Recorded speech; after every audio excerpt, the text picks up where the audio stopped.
What's up, guys? Miles back with another video. On today's video, we're going to talk about something that I've kind of been on a trend lately. I don't know if you guys have been noticing this.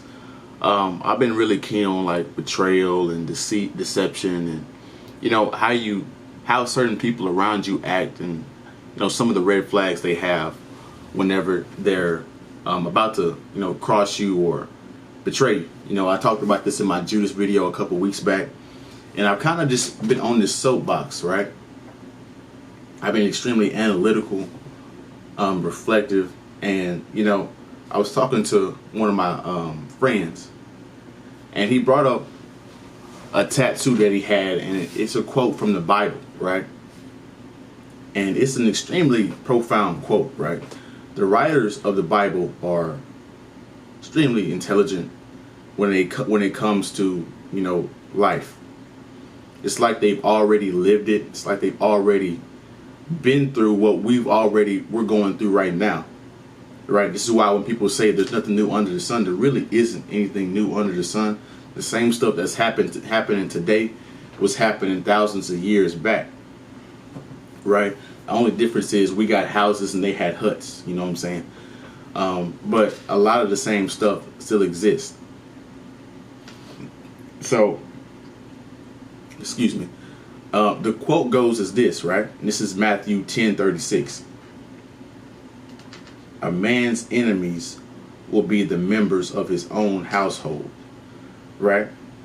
Now, I know some of you guys are taking that literal, like the household, right? And that's a good point there, but I don't want it to just be limited to the household. I want it to be, this really applies to your people that's connected to you as a whole, your friends, your family, teachers, everything. Your co-workers, everything, right? A man's enemies will be the members of his own household. So let's think about this for a second. A man's enemies, right?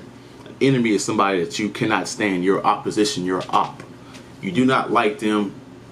Pretty much, if you see each other, it's automatic war. You know what I'm saying? Like, throughout history, there's been people that didn't like each other. And if they saw each other, it was an instant fight, instant war. You see this in the gang violence. If a dude ran into his the person that killed his brother, automatic shootout right there. You know what I'm saying? So enemies is a strong word, right? When you say that somebody is your enemy, that's automatic war on sight, right? So guys, whenever people talk about opposition and enemies and all that stuff, they really don't mean that, because if they really did mean that, it'd be bloodshed, right? But it's so interesting because, right, enemies will be the members of his own household. His own household. So could it be possible that your enemies are your friends? One of your enemies is your mother, your father, your sister, your one of your kids, the wife of your children, the husband of your children. It's all these things are on the table. Right? And once you think about it, you're like, hey, a stranger acts like a stranger. It doesn't bother you. If somebody comes up to you and you get into a fight, you expect that from a stranger. You get into an argument, you expect that, you walk away, or you fight them. Like, it's not a big thing. You know what I'm saying? That you expect that from somebody you don't know. But what about the people that you do know?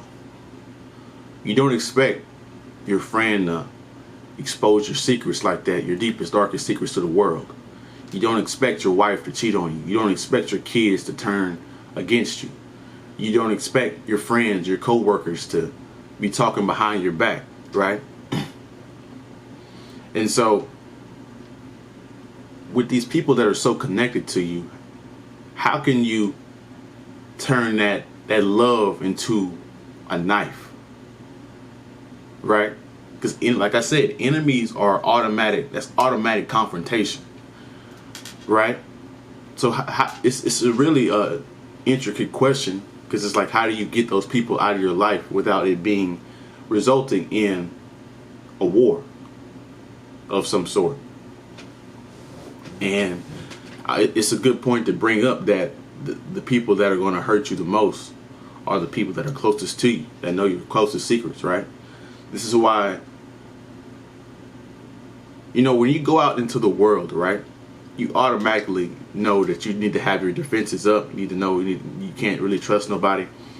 But it's a hurtful feeling whenever you're at home and you have that same defense mechanism. There's no place where you can just go home and relax. You can take the armor off. You can put the knife down. You can put the sword down. You can put the gun down and just, you know, relax. You ain't got to worry about confrontation. But it's a whole other thing where you have to continually to wear that armor and have your sword out to even the people that you're supposedly in love, or you're supposed to be supposed to be in tune with, the people that you're supposed to be in love with, the people that are supposed to have your best interests at heart, right? So in conclusion, I just want you guys to be extremely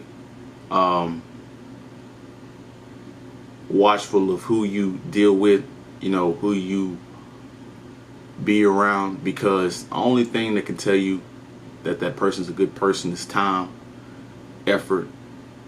You can't be a good friend in 6 months. You can't be a great husband in 6 months, a year. It takes time, right? So if somebody's being too good to be true in the first 6 months, just know it's probably an act. So guys, don't forget to like, comment, subscribe, share the video if you like the video. I'll be back with another one. You guys have a good day, good week, stay blessed. Focus on what you got to focus on and get it done. Be successful. We out.